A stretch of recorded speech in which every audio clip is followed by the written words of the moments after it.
ang kaluwasan gipakita ni Hesus nga 24/7 available para natong tanan. Lingay mong tupad na gusto kang maluwas. Why dili gusto nato Nya ang kaluwasan available, dili non-billable. Si Saldico ngaming butyag bahin sa ilang anomalya sa budget na karon mi resulta nga ang head sa DBM nga kadto si nga nato Pangandaman o si Executive Secretary ni Bongbong Marcos si Bersamin o ang iyang Undersecretary nga Bersamin sad nang resign for delikadesa. Grabe ka itong pagsulti ni Saldico kay sila manggong kuyuga. Mao na ginaingon nga kung ang musulti gani ang imo na ganing kuyog duol kay tinuod. Dunay gibug-aton ba kung ang musulti imong kuyog. Mao bitan na nga pangitaon dahil na og nay madakpan usa kawatan kinsay imong mga kuyog. Aron makuha tong tanan pasultihon og magka-jay bilang istorya kay sila may kuyog tinuod. Mao na kining pag-angkon sa kamatuoran mao ang gikinahanglan first step para sa kaluwasan. Ang pagpamakap, ang pagtabon sa kamatuoran mao'y makapaimpierno nato. Ang nahitabo karon nga rally sa ikaduhang higayon mo congratulate na sagkos taga Iglesia ni Cristo. Sila man gyud mao'y main nga nagpa-schedule ni announce og ni organize ni ining peaceful rally for transparency, accountability and justice. Og ila ginang gipamatud-an karon og mi uban sad ang matud pas balita ang kadtong KOGC, GIL o uban pang sektor sa katilingban nagibana-bana matud pa sa social media mga 6 million ang nagrally ron sa tibuok Pilipinas. Pero kung ang ang mga DILG secretary ba na maoy pa pa estimaton na arakonos mga 500 to 600,000. So gikuhaag usa ka zero. Ambot og kinsay sakto pero makita man nato sa kuan nga baga gyud kayong tao. Nya magkapundok na ganing mga tao magrally do na ginay impact dinhi sa ato og sa gawas sa nasod. Nya ato man sa nang katungod muna congratulations mga Iglesia ni Cristo nga mga leaders sa pagpasiugda sa pag-exercise nining atong freedom isip mga Filipinos sa paggawas sa atong gibati, gihuna-huna, batok sa nagdumala sa atong gobyerno, sa atong mga sinuhulan. Kaya kani manggod sa atong gobyerno, gahom manggod na siya. Kita'y nagsuhol nila pagkupot sa atong gahom. Lisod kay na kana bang ang imong gisuhulan pagkupot sa imong gahom unayon ka? No? Ingay imong tupad ing na wa kay gikasaway sa atorong mga sinuhulan. Atong sinuhulan gikas presidente hangtod Dios barangay officials. Mga sinuhulan man nato pagkupot sa gahom nga nasudnon tuwa sa executive, gahom sa paghimog balaod naa sa legislative, gahom sa pag-implementar sa balaod na asad sa or pa-analyze sa balaod na asa atong judiciary. Mga sinuhula na nato pagkupot o gahom. Pero kani manggong power matud pas pipila ka mga inilang mga tao naghimo sila mga statements nga hangtod karon ato ginang mahinumduman kasagaran nato nga matud pas in English, power corrupts, absolute power corrupts absolutely. Sabot mo na. Mura manggunmog namingaw ako gawa ra bas ko kasabot kayo. Kanila lagi mag-istorya tang pulos-pulos sa mga bugo-bugo, no? Ang akong gamay nasabtan ana nga kini kunong gahom mo kurakot yun nato, mudaot, muguba sa atong pagkabuutan. Unya ko ng atong gahom absolute kanang kita gyud pinakagamhanan, kita say pinakakurakot. Na kaning nangurakot karon gikan sa presidente hangtod na ris kinaubsan, dili lang karon na administrasyon, sukad pas una nga atong naabutan mga siguro mga pila na kadekada since 1970 hangtod karon lain-lain lag naong ang korupsyon. Nagsugod na ni sila ka-corrupted sa gagmayng mga gahom. Gahom dias pamilya, gahom dias eskwelahan, gahom dias opisina, ginagmayng mga kurakot. Sama ni Sakeo, ginagmay-gagmay patong iyang kurakot. Hangtod nga si Sakeo nahimog yung officer sa mga tax collectors.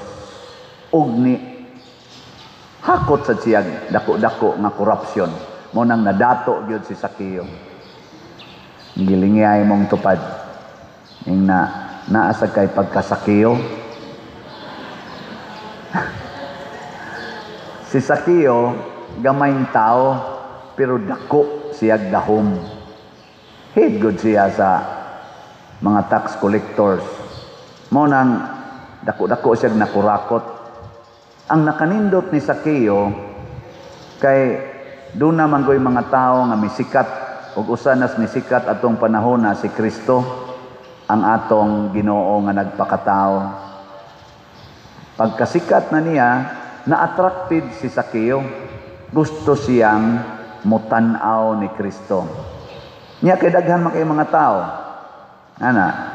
Mo tong ning hago siyag sakas kahoy. Mura ba gi-attract siya ba? Sama sad sa kwarta mo attract man sana. Sama sad sa gahom mo attract na siya. Nya unsa may ma-attractan sa gahom? Corruption. Mo attract gina siya corruption. Kana bang sigurua ang imong kaugalingon? Kuhaani para sa imong kaugalingon. Mao man ay corruption in terms of power and finances. Mao na nga si Sakeo na attracted man ni Hesus, ni attract sad si Hesus og sakripisyo. Ni sakripisyo og sakas kahoy si Sakeo. Kay si Hesus man gud kun ma-attract kaniya, malipay kag mo sakripisyo. In general, ang Ginoo kun musugod na tagsunod niya ma-attracted na ta ba maibog na ta niya, tudluan ta niya sa pagsakripisyo.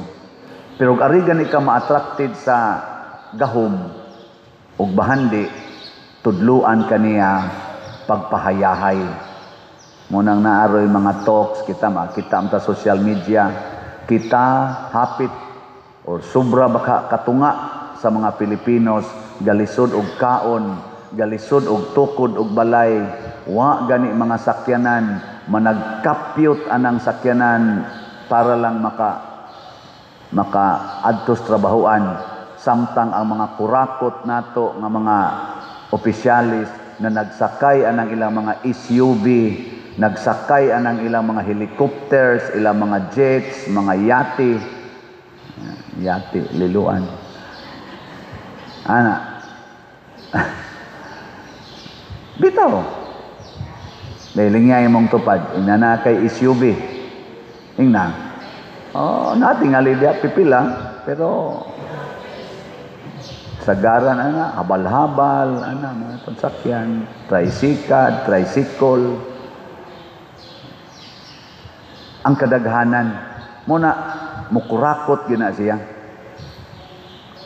Salamat sa mga nagrally labi na gyud sa Iglesia ni Cristo kay gitagaag higayon ba venue nga ma-attracted ang mga tao, ma-attracted ang ato mga leaders, ma-shaken ang ilang gitawag og stability in power. Nakahinomdom sila nga, hala, ang ako maning employers, nagrally na maning akong employers, nagtigom naman ni sila, na natandog sila. Mao na nga si Saldi ko, pagkahibaw niya nga hisgutan na nigmayo ako nga ani, gaangat pa lang ang rally, sa ako laning basa, ako laning opinion, dili ni mo ikamatuoran, tingali. Pero mo'y akong basa ba, nga nagkaduol na ang dako kayong rally, daghan na kayong ni-promise, nya kanira bang Iglesia ni Cristo, KOGC, unsa pa na, GIL, mga maisog, o guban pang mga grupo, apil na mga retired general, pasiugda, rally.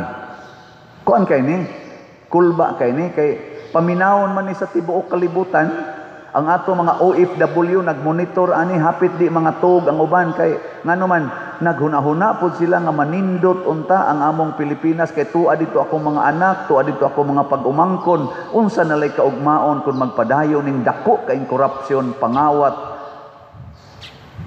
dinhi sa Pilipinas nga wa nay pag-asa ang tourism, wa nay pag-asa ang ato mga business sector, wa na infrastructures, wa na hastang atong edukasyon, gibiyaan na ta sa ato mga silingang nasod. Nagbuol sad ang mga OFW.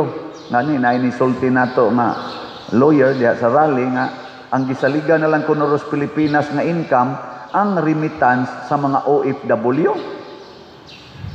Mao na lay gisaligan. Wa na tay income sa tourism, alkansi na, wa na tay income sa atong infrastructure, sa atong mga business, sa atong mga budget gani negative na ta kanunay, sige na lang tag-utang, sige utang mag-average og 2 trillion ang utangon kada tuig. Grabe kayo. So nagmonitor sila ani. Ug salamat sa nangulos rally labi na sa Iglesia ni Cristo.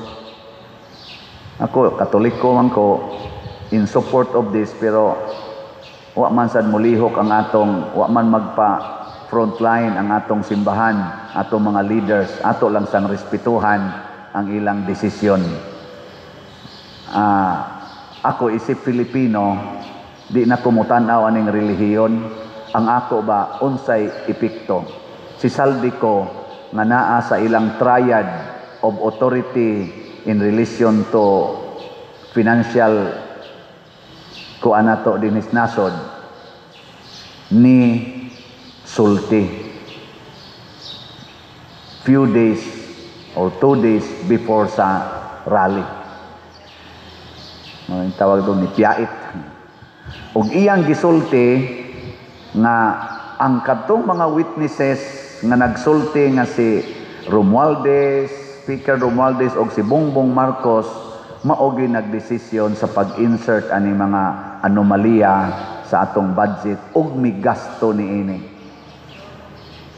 Maisugon siyang nisulti ana sa iyang video nga karon gisaw-a na sa daghang mga komentaryo. Pero basta iyang gisulti. Nga naman, kay kahibaw man siya nga inigrally o di siya musulti, patay gid siya. Siya gyud sumsuman kay siya na may giduot sa ni Marcos o ni Bongbong Marcos o ni Romualdez. Wa man sila'y apil. Si Saldi ko na may author tanan, nisulti siya. Ingon siya, ngigagod. Wa manggi ko, matod pa niya ko no, wa manggani ko'y nadawat, naa manggani tanan ninyo, 56 billion ba to iyang gisgutan? So, nagkuanay na sila. Naukay ba? Naukay. Kay kaning mga kurakot, Basta ibutyag na nimong ilang apan, mga ratol na sila. Maratol. Og ang pinakadako nga pasabog nga kagabi akong gitanaw, gabi sa ni Sulti, mao ang iyang igsuon ni Bongbong Marcos nga si Senador Aimee Marcos. In public, tanawan niyo sa social media, giangko niya nga ang akong igsuon adik sa drugas. Gagmay pa mi naa na siya batasan sa pagkabadlungon. Nana na siya batasan sa pagkabisyoso.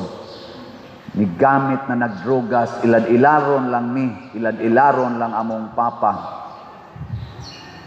Nya sa ilang paningkamot nga maulian siya, giparihab, gipatambalan, paningkamot nga maulian kay may man sa kay ekonomuda og paluoy-luoy hangtod gyud nga ilang gitabangan kay naaman sila sa politika nga makalingkod og mga posisyon.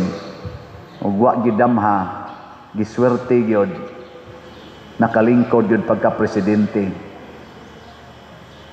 Mao nang nagmahay kuno siya si Aimee. Siya pagigasulti nga, hala, pangasawa, minyo ina imong uyab, si Lisa kay para ka, yang unahon kuno matigayon, sus nagjoy naman hinuong duha. Sa pagkalulong sa drugas, yan ang gisulti. Og naapil ng ilang mga anak, hasta pang iyang mga anak. Ngayon ang utanan ako, Padre, kaya akong gipasahan sa link ba, kaya mura kong nangurog, mura kong namugnaw, kapait og tinuod ni, ang nangulo namo usa ka adik. Gisulti na ni President Duterte, nga adik na, ang resulta, giprisos President Duterte. Gani, gisulti sana ni Aimee Marcos, paglingkod pa lang ni President Duterte 2016, na-apil dayon sa listahan sa mga adik si Bongbong Marcos. Ug hapit na lang kuno siya muluhod sa atubangan ni President Duterte nga ayaw lang usa in taon aksyon ni ang akong igsuon. Og nisugot lang sa kuno President Duterte. Kay suod man sila. Hapit kuno siya muluhod. Kulbaan kay siya. Kung sakto gitong iyong President Duterte, pagtanaw na lista, apil na siya. Munang nainangutanan ako, Padre, tinuod ka ning gisulti ni Aimee o pamulitika lang ni? Nako, ambot lang. Pero kung akong basahon sa akong ubos nga opinion, kanang pamulitika, mangita ginagpaagi nga musulti siya, nga dili siya mauwawan. Kanang pamulitika ba nga muhumot siya. Pero ang giangko ni Aimee, Senador Aimee Marcos, dakong kauwawa nila. Dako kanang iyang revelasyon kay igsuon man gid siya ni Bongbong Marcos. Nagtubo man gid siya nya siya pagani ekonomoy ni pagkamatay siyang papa, mura na siya papa og igsuon ni Bongbong Marcos. Ang iyang giangkon karon, dako kay kauwawa nila. Gani ni hangyo siya, bungit, mamiya na ta, mamauli na ta, magpagamot ka. Unahin mo yung kalusugan mo. Hindi nakita ang aking kapatid. Nga 3 years na di silang wa siya tagda. Pagdaog pa lang ni Bongbong Marcos, wa na siya tagda.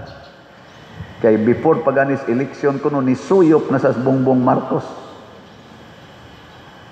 Iyan na nang giangkon. Mga igsoon, yampo nato. Pagkalisod, o kining maong kamatuoran dawaton, nga for 3 years, for almost, mga 4 years, ang atong nasod, gipanguluhan og usa ka drug addict. Kung tinuod ni pagkapait. Ako na ako'y daghang kailang adik sa lain-laing paagi, adik sa sugal, adik sa babay, aning kaulag, adik aning ni ang drugas, adik sa pagpangawat, adik sa kwarta, nakasuway ko aning tanan nga nakuyog ni nako sa akong kinabuhi, dili sayon mahagba yun ang imong mga maayong tumong. Malusno yun ang mga maayo nimong gipanday. Sama ning atong scaffoldings. Tanawan atong scaffoldings. Ug nalay usa dihang adik. Lusno gina. Nay usa dihang huyang, bakit kani magong adik huyang og baruganan dili na makig-cooperate. Mao di ay nga si Sara na impeach matud pa ni Aimee. Mao di ay nga napriso si President Duterte tuan na Ros ICC tungod ana diyang pagka-adik siyang igsuon. Kaluoy sa nasod. Mao di ay nga wa natay mga budget karon para sa atong flood control nga siguro gyud nga maka-flood control tungod ay ang pagka-adik. Kaluoy nato. Ana. Muna kamong na nagrally naa diha sa ground o kitang nagrally nga niya sa social media, isinggit ka nato ni oy. Hunungan na ni. Hunungan na ning inyong kabuang. Maluoy sa taon mo namong mga Pilipinos, labi na gyud sa purtig yung lisura. Kini karong nangaanod sa baha, nangamatay mga inosente. Kining atong giatubang karon dinhi, dili ni nato himuong tourist attraction nga bisitaho nato nya magsige tag picture dili sayon tan-awon ang nangaanod sa baha ug nangamatay. Dili sayon paminawon ang narrative nga kami pa der nagtan-aw mi dinhi dihay naanod nagsakay siyang balay gasingon tabang. Sayon ba na nimo tan-awon? Ibutang imong kaugalingog ikaw ditoy naanod sa baha. Nanigkamot kang naay mo tabang nimo no tan-aw la sa sila ang magmutugpa mi anang baha. Pila ka bukron wa pa makit-i nga taga dinhi gis atong parokya. Pila ka karon ang muhilak pa hisdot lang kag baha muhilak na kay ang iyang anak nawagtang gikan sa iyang kamot paghasmag sa flash flood. Nya padayonon taning maong administrasyon. Di na oy. Hunongon tanan ni ilisa nato.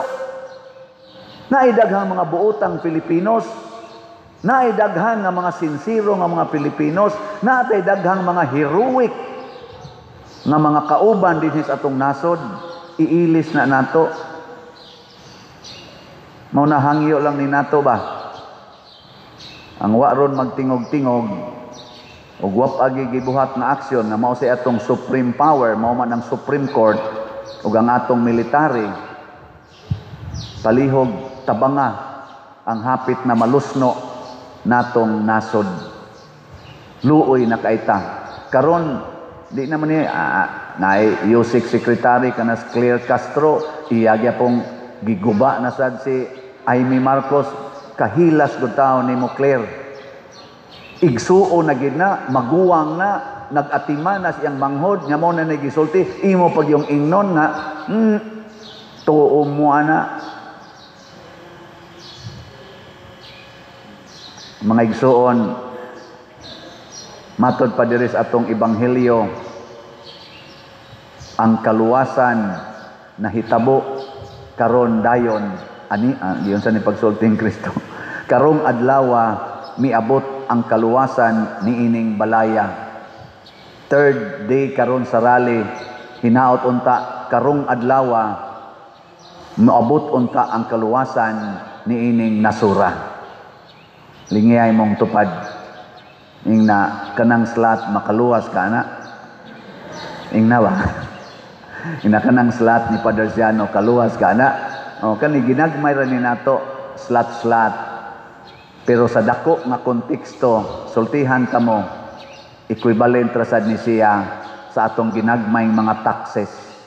Ang ginagmay natong taxes mo, sakay kag jeep na nakay tax, mo kaon ka na nakay tax, mamalit ka, bisag diaper, gatas na nakay tax. Kanang gagmay natong taxes, nahimo ng billions and trillions. O gikawat na karon sa atong mga leaders. Kaning slot makaluwas kay nga naman sa inyong ginagmay nga gihatag na slots para ning akong mga proyekto isip inyong pare, nakita ninyo nga nag-anam sad og kanindot ang atong simbahanan ug ang atong simbahan sa atong gamay nga pamaagi. Mao nay akong isiguro ninyo, di na ko usikan ang inyong gitax, spiritual taxes ngadto sa Ginoo nga mao ang SLAT. Unsa gitoy meaning sa SLAT? Sacrifice, love, offering, treasure in heaven. Mao sa na ang atong taxes, mao nay atong sakripisyo nga gihatag para sa nasod. Mao sa na ang atong gugma nga gihatag para sa nasod. Mao sa na itong halad para sa nasod ug mao sa nay atong bahandi para sa nasod. Kanilang ato spiritual ning atong SLAT. Magtinabangay ta.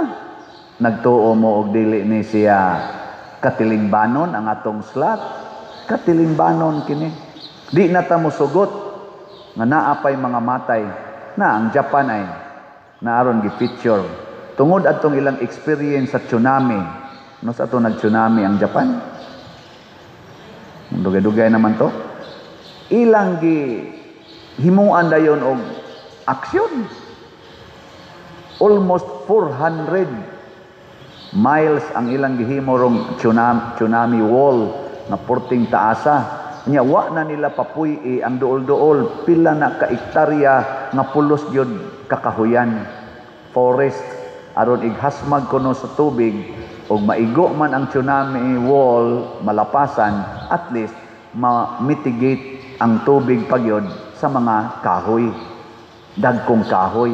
Kita diri gipamutol man kahoy, nya wa man tay wall, aperting hasmaga. Mayon ta makasugod na ta karon, ilisa nato ang ato mga leaders nga way pagmahal, mga leaders nga na-corrupted by their powers aron dili sila mo corrupt absolutely. Ilisa nato mga Diosnon. Inkaw unsaon na pagpili pader? Atong ipiyal sa Ginoo og kita og ang atong mga naas gahom. Musalig ta nga duna pagid ni paglaom, duna pagid ni kaluwasan. Nindog ta.